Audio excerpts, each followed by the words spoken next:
ನಮ್ಮನ್ನ ಇಟ್ಕೊಂಡು ಒಳಗೆ ಹಾಕ್ಬೇಕು ಸರ್. ಇವತ್ತು ಅವತ್ತಿಂದ ನಮ್ ಬೆಳೆ ಹಾನಿ ಆಗ್ತೈತಿ. ಇವತ್ತು ನಮ್ ದೊಡ್ಡ ಮನೆ ಹೋಗಿದ್ದಾರೆ, ಯಾರು ಕೊಡ್ತಾ ಸರ್? ಇವತ್ತು ಬೆಳೆ ಹಾನಿಗೆ ಸರ್ ಈಗ ಏನು ಬೇಡ ಸರ್. ಈಗ ನಮಗೆ ಒಂದು ಕೆಲಸ ಮಾಡಿ ಸರ್, ನಮಗೆ DFO ಬರಬೇಕು, CCFO ಬರಬೇಕು, DC ಮಿನಿಸ್ಟ್ರು. ನಾವು ಏನು ಬೇಡ, ನಮಗೆ ಬರಲಿ ಅವರು. ಇಷ್ಟದ ಬಂದಾಗೆಲ್ಲ ಏನು ಮಾಡ್ತಾರೆ, ಬರ್ತಾರೆ, ಕಾಂಪನ್ಸೇಷನ್ ಕೊಡ್ತಾರೆ, ತಗೋ ಹೋಯ್ತಾರೆ. ಜನಗಳಿಗೆ ಯಾರು ಆಗೋದಿಲ್ಲ.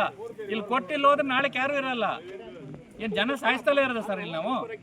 ಜೀವಕ್ಕೆ ಬೆಲೆ ಇಲ್ವಾ ಸರ್? 15 ಲಕ್ಷನೇ ಬೆಲೆನ ಸರ್ ಜೀವಕ್ಕೆ?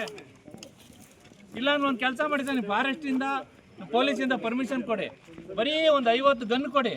ನೀವು 3 ತಿಂಗಳಲ್ಲಿ ಒಂದೇ ಒಂದು ಆನೆ ದಂತ ಆಯ್ತು ನಾ ಕೇಳಿದ್ ಕೊಡ್ತೀನಿ. ನಾವು ಮಾಡ್ತೀವಿ ಆ ಕೆಲಸ, ನಮಗೆ ಆ ಕೆಪಾಸಿಟಿ ಇದೆ. ಅಲ್ಲ ಸರ್, ಏನು ಮಾಡ್ತಾರೆ ಯಾವಾಗಲೂ ಇದೇ ಕೆಲಸ. ನೀವು ನೋಡಿದ್ರೆ ಎರಡು ನೀವೇ ನೋಡಿದಿರ್ತಲ್ಲ, ಗರ್ಜದ್ದು ನೀವೇ ನೋಡಿದ್ದೀರಾ, ಕೈ ಮರದು ನೀವೇ ನೋಡಿದ್ದೀರಾ. ಅವತ್ತು ಏನು ಹೇಳಿದ್ರು ಸರ್, DC ಏನು ಹೇಳಿದ್ರು, SP ಏನು ಹೇಳಿದ್ರು, ಮಿನಿಸ್ಟರ್ ಏನು ಹೇಳಿದ್ರು?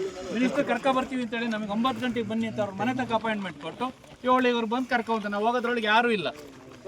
ನಮಗೀಗ ಸರ್ ಕ್ಲಿಯರ್ ಆಗಬೇಕು. ಎಲ್ಲರೂ ಬಂದು ಮಿನಿಸ್ಟ್ರು ಬಂದರು ಸರ್. ಈಗ ನಮ್ಗೆ ಇಲ್ಲಿಂದ ಟ್ರಾನ್ಸ್ಲೊಕೇಶನ್ ಆನೆನ ಇಲ್ಲಿಂದ ಪರ್ಮನೆಂಟ್ ಶಾಶ್ವತವಾಗಿ ಹೋಗ್ಬೇಕು. ನಮಗೆ ಯಾವ ಕಂಪನ್ಸೇಷನ್ ಬೇಡ, ಏನು ಬೇಡ. ಆನೆಯಿಂದ ಫುಲ್ ಹೋಗ್ಲಿ ಸರ್. ಇಲ್ಲ 2ರಲ್ಲಿ 1 ಮಾಡಿ ಸರ್. ಇಲ್ಲ ಜಮೀನುಗಳನ್ನೆಲ್ಲ ಗೌರ್ಮೆಂಟ್ ವಹಿಸ್ಕೊಂಡ್ಲಿ ನಾವು ಬಿಡ್ಸ್ಕೊಡಕ್ಕೂ ತಯಾರಿದ್ದೀವಿ. ಇಲ್ಲ ಆನೆನ ಫುಲ್ ಪರ್ಮನೆಂಟ್ ಶಾಶ್ವತವಾಗಿ ಕರ್ಕೋದು.